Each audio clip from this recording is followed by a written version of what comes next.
Bismillahirrahmanirrahim. Assalamualaikum warahmatullahi wabarakatuh. Perkenalkan, nama saya Alauddin Bagus Satriaji dari program studi Business Creation atau kewirausahaan dari Universitas Bina Nusantara. Baik, di sini saya akan menjelaskan tentang hasil dari assignment saya, yaitu perencanaan bisnis dalam home based business dari ide hingga eksekusi. Jadi apa sih home business bisnis itu? Itu adalah bisnis yang bisnis rumahan lebih tepatnya. Jadi home based business atau selanjutnya disebut HBB itu adalah pilihan yang fleksibel bagi banyak pengusaha. Sebagai contoh, saya saat ini bergerak di bidang fotografi dan videografi, di mana fokus saya yaitu bagaimana untuk mengelola bisnis studio fotografi dan videografi dengan berdasarkan business plan. Nah, di video ini harapan saya bisa menginspirasi Anda semua untuk memulai bisnis dari rumah, terutama dengan modal terbatas. Pertama-tama, mari kita bahas sedikit tentang home based business.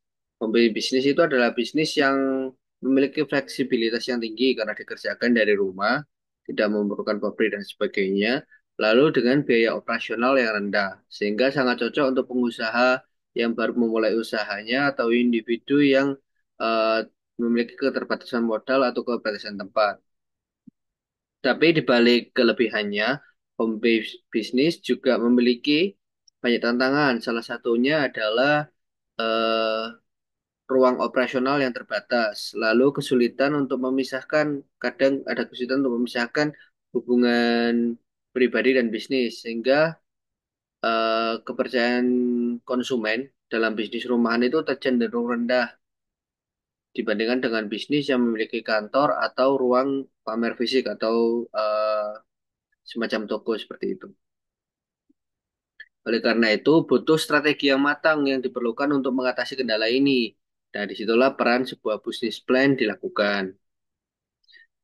Yang pertama, sebelum memulai bisnis, langkah pertama adalah mengidentifikasi peluang. Dalam hal ini, saya melihat ada permintaan yang terus-menerus meningkat dalam bidang fotografi dan videografi, terutama dari segmen seperti calon pengantin, perusahaan, atau brand yang ingin membangun citra melalui konten visual. Nah, tren yang semakin meningkat di era digital ini, di mana visual adalah salah satu elemen kunci dalam pemasaran, dengan kemampuan saya di bidang fotografi dan videografi, serta pengetahuan yang saya miliki tentang pemasaran digital, saya merasa ada peluang besar untuk menjalankan studio premium dari rumah. Saya juga memanfaatkan teknologi seperti sosial media untuk menjangkau pelanggan, sehingga tidak perlu mempunyai lokasi fisik yang mahal. Jadi via media sosial sudah cukup. Setelah ada peluang yang teridentifikasi, langkah berikutnya adalah menyusun business plan. Saya memulai dengan riset pasar untuk memahami tren dan kebutuhan konsumen. Riset ini menunjukkan bahwa banyak pelanggan premium yang menghargai hasil kerja yang berkualitas dan personalisasi layanan, sehingga ini menjadi keunggulan kompetitif yang saya miliki. Dalam business plan saya memiliki perencanaan seperti bagaimana tentang manajemen operasionalnya. Lalu saya mengukur kemampuan saya, seperti advantage saya, seperti apa, strength saya seperti apa, lalu kelemahan saya seperti apa, lalu opportunity yang saya miliki seperti apa, dan threats atau ancaman yang akan datang itu seperti apa. Setelah itu saya menentukan operasionalnya seperti apa dan juga finansialnya juga seperti apa. Jadi ada strategi-strategi yang saya perlukan yang semuanya tercantum dalam business plan itu sendiri.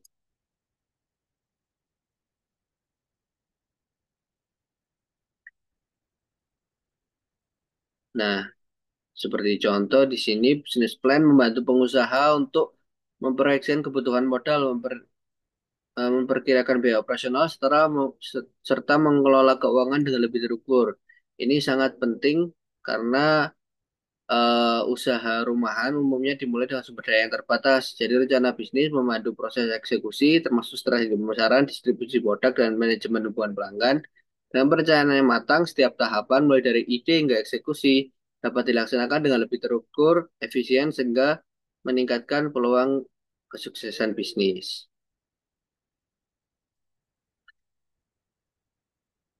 Nah, ketika berbicara tentang eksekusi, hal ini melibatkan lebih banyak dari sekedar memulai bisnis. Penting untuk memiliki rencana bisnis yang jelas dulu tentang bagaimana cara menarik pelanggan pertama. Dalam rencana saya, misalnya, saya akan memulai dengan menawarkan layanan kepada jaringan pribadi dan teman sambil membangun portofolio online. Tentu saja nantinya ketika eksekusi bisnis dilakukan akan ada tantangan-tantangan yang muncul. Contohnya, bagaimana cara saya untuk membangun citra profesional meskipun ini berbasis bisnis rumahan. Saya memastikan bahwa setiap aspek layanan mulai dari komunikasi hingga hasil akhir menjaminkan kualitas premium. Itu cara saya untuk menghadapi tantangan ini. Selain itu harus juga disiplin memisahkan waktu kerja dan pribadi agar memiliki jadwal kerja yang jelas dan menyiapkan ruangan khusus untuk menghindari gangguan. Nah, melalui penyusunan bisnis plan dan juga penyusunan SI ini, saya belajar banyak hal. Salah satunya adalah pentingnya fleksibilitas dalam menghadapi perubahan. Dalam dunia bisnis, kemampuan untuk beradaptasi adalah kunci kesuksesan. Dan juga untuk sebuah bisnis rumahan, bisnis plan itu sangat penting karena ia merupakan kunci bagaimana bisnis itu tetap berjalan dari awal hingga nantinya membesar atau hingga nantinya berkembang. Tanpa bisnis plan, kita jadi tidak memiliki rencana-rencana untuk pengembangan bisnis ke depannya. Sehingga bisnis plan memudahkan kita untuk mencapai eh, milestone-milestone atau tujuan-tujuan dari membuat bisnis itu sendiri. Sebagai penutup, home based business adalah model bisnis yang penuh potensi, terutama bagi kita yang ingin memulai usaha dengan modal terbatas. Dengan perencanaan yang matang menggunakan bisnis plan, maka bisnis rumahan dapat tumbuh menjadi usaha yang sukses dan berkelanjutan. Saya sangat bersemangat untuk mengembangkan bisnis studio fotografi dan videografi premium ini. Harapan saya, cerita saya ini dapat menginspirasi Anda untuk memulai perjalanan wirausaha Anda sendiri. Demikian dari kami, kurang lebihnya mohon maaf. Terima kasih. Wassalamualaikum warahmatullahi wabarakatuh.